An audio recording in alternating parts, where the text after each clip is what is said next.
Presenter Aiman Wicaksono kembali menjadi perhatian karena menuduh polisi tidak netral dalam pemilu 2024. Aiman sebagai juru bicara tim pemenangan nasional Ganjar Mahfud MD menuding polisi tidak netral jelang Pilpres 2024. Ternyata, kader Perindo ini menuai kontroversi. Sebelumnya, Aiman juga membuat kontroversi dengan menyebut ada bunker 900 miliar rupiah di rumah pribadi Ferdy Sambo. Pernyataan Aiman tentu menuai reaksi dari polisi.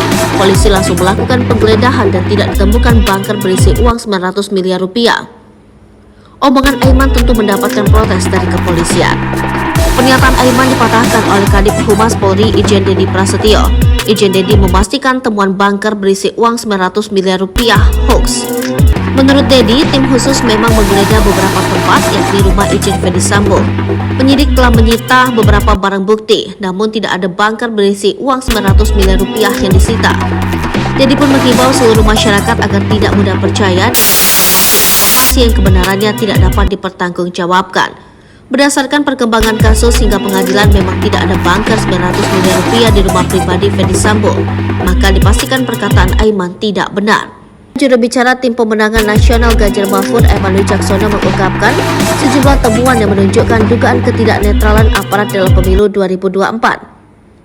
Salah satu temuan yang menonjol adalah pemasangan kamera pengawas CCTV di Komisi Pemilihan Umum Daerah yang terhubung langsung dengan sejumlah Polres di Jawa Timur. Ini firm, tidak hanya satu orang pemberi informasi, ada banyak yang menginformasikan kepada saya, jelas Aiman dalam keterangannya. Aiman mengutarakan kekhawatirannya terhadap potensi intervensi aparat dalam pemilu, khususnya dalam mendukung pasangan calon Prabowo Gibran. Informasi hal tersebut, kata dia, diperoleh dari berbagai sumber polisi yang merasa tak nyaman atas perintah dari atasannya untuk membantu memenangkan pasangan tersebut.